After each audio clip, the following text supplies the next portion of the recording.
안녕하세요 여러분, 그날입니다. 지난 주말에 유럽 미장 원데이 클래스를 다녀왔어요. 언젠가 내 집을 갖게 된다면 제 손으로 하나씩 꾸미고 만들어가고 싶다는 생각이 있었거든요. 그래서 요즘 틈틈이 인테리어들을 보고 꾸미는 눈을 키워나가고 있어요. 그런데 생각해보니까 가구나 소품 들이는 건 나중에 돈만 있어도 직접 할 수 있는 일이지만 벽지나 바닥 이런 것들은 기술이 필요한 일이잖아요. 하나씩 배우고 나중에 내 집 마련했을 때 써먹으면 재밌겠다 싶어서 비교적 단시간에 배워볼 수 있는 유럽 미장을 선택해봤어요. 유럽 미장은 어떤 거냐면요, 유럽 미장이란 말이 원래부터 있던 말은 아니고요, 유럽의 오래된 건물 외벽에서 보던 그 질감을 떠올리면 이해가 쉬운데 흙을 얇게 겹겹이 쌓아 올려 비슷한 느낌을 내주는 미장 작업을 통틀어 사람들이 유럽 미장이라고 부르게 됐다고 해요. 요즘 다양한 원데이 클래스들이 있던데 이런 원데이 클래스도 있구나 하면서 재미있게 봐주시면 감사하겠습니다. 저는 지인분의 추천으로 경기도에 있는 유럽 미장을 전문으로 하는 업체에 원데이 클래스를 신청했어요.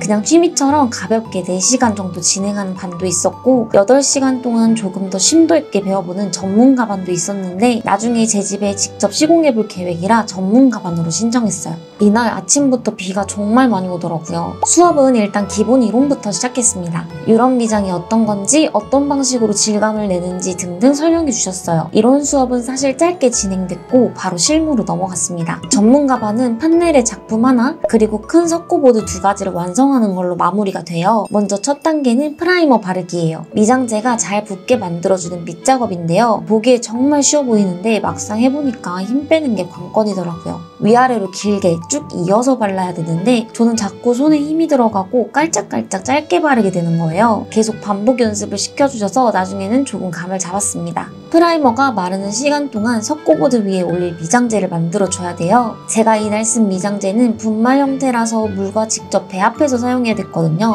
분말형 미장재는 바로 물부터 넣고 돌리기보다 조색을 할 거면 조색할 광물 원료를 가루에 먼저 섞은 다음에 교반해주면 더 고르게 잘 섞인다고 해요. 저는 약간 로즈빛을 띠는 포졸란이라는 원료를 섞어서 교반해보기로 했어요. 정말 소량 작업이면 교반기가 없어도 되겠지만 이 정도 사이즈의 석고보드 작업만 해도 교반기는 사실 필수인 것 같더라고요. 발 한쪽을 버킷 위에 올려서 고정하고 처음에는 낮은 단계로 시작했다가 높은 단계까지 속도를 올려주면 돼요. 그리고 미장할 때 쓰는 도구들도 배웠어요. 첫 번째는 빠데판, 고데판이라고도 부르는데 미술 시간에 쓰던 팔레트 같은 느낌이에요. 두 번째는 헤라, 그리고 세 번째는 흑손이라고 부르는 미장 칼이에요. 이제 본격적인 연습이 시작됐는데요. 빠데판에 올려둔 미장재를 칼로 떠 올리는 연습을 하고 떠놓은 미장재를 헤라로 매끈하게 정리하는 연습을 했어요. 저는 사실 엄청 쉬울 줄 알았거든요. 근데 반동을 주면서 미장칼 위에 재료를 이렇게 딱 올리는 이 쉬운 동작이 생각보다 어렵더라고요. 양손에 각각 도구를 쥐고 있는 느낌도 어색하고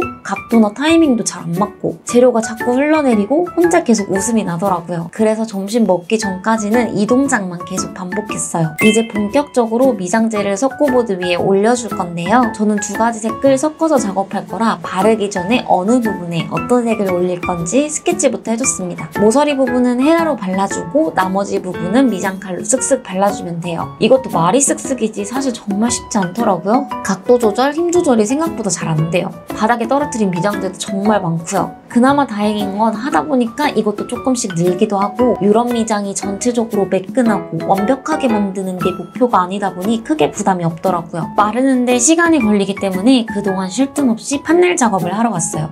밖에 석고보드에서는 은은한 핑크빛 그라데이션을 연습했으니까 판넬은 제 취향을 담아서 작업해보고 싶었어요. 아이보리 톤의 질감만 살짝 얻는 아주 기본적인 스타일. 저는 이런 기분이 가장 예뻐 보이더라고요. 판넬 사이즈 정도면 교반기 없이 한강라면 용기 같은 종이컵에 소량씩 넣고 직접 저어 쓸 수 있더라고요. 색은 아이보리 톤으로 맞추고 가루를 골고루 풀어줬어요. 판넬 1차 작업까지 마치고 다시 석고보드로 돌아와 재벌을 해줘야 했어요. 유럽 미장은 기본적으로 초벌에서 끝나는 작업이 아니라 재벌까지 반드시 거쳐야 질감이 살아난다고 하더라고요. 사실 저는 초벌까지는 정말 재밌게 했는데 재벌에서 살짝 막혔어요. 이건 손기술도 필요하지만 예술적인 감각이 있는 게 진짜 중요한 것 같다는 생각이 들더라고요. 선생님이 빈티지와 빈티는 정말 한 끗 차이라고 하셨거든요. 근데 제가 한 건 자꾸 빈티 같아 보이는 거예요. 너무 과하게 거칠게 질감을 내도 지저분해 보이고 또 너무 매끄럽게 가면 유럽 미장 특유의 느낌이 안 살고 그리고 이게 가까이서만 볼 게 아니라 아무래도 벽 한 면을 칠하는 거니까 멀리서도 한번 보면서 전체적인 밸런스를 봐줘야 되거든요. 계속 수정을 거쳐 마무리했고 판넬도 제벌을 마무리해줬어요. 확실히 판넬은 사이즈가 더 작다 보니까 훨씬 수월하게 느껴지더라고요. 이렇게 8시간 동안 2개의 작품을 마무리했어요. 개인적으로 판넬에 한 작업이 제 취향에 더 가까웠어요. 뭔가 심플하고 담백하지만 흔하지 않은 그런 느낌이라고 해야 되나?